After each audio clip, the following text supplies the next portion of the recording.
Chocolate brownies, everybody's favorite.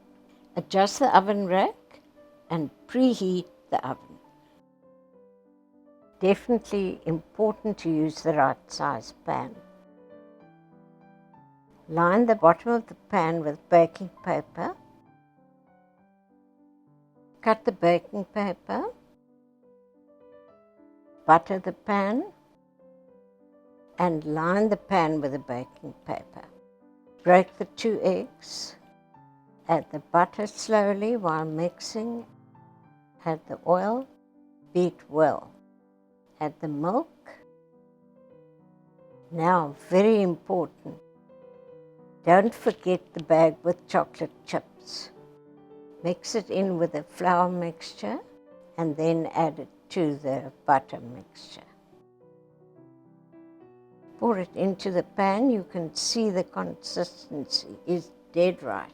Taste to test it. Drop the pan to break the air bubbles into the oven.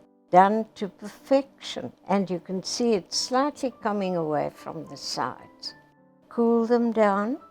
Put a piece of paper over and turn out on a wooden board so that you can easily cut the brownies using a ruler. Dust with cocoa powder if you like. Ready to enjoy.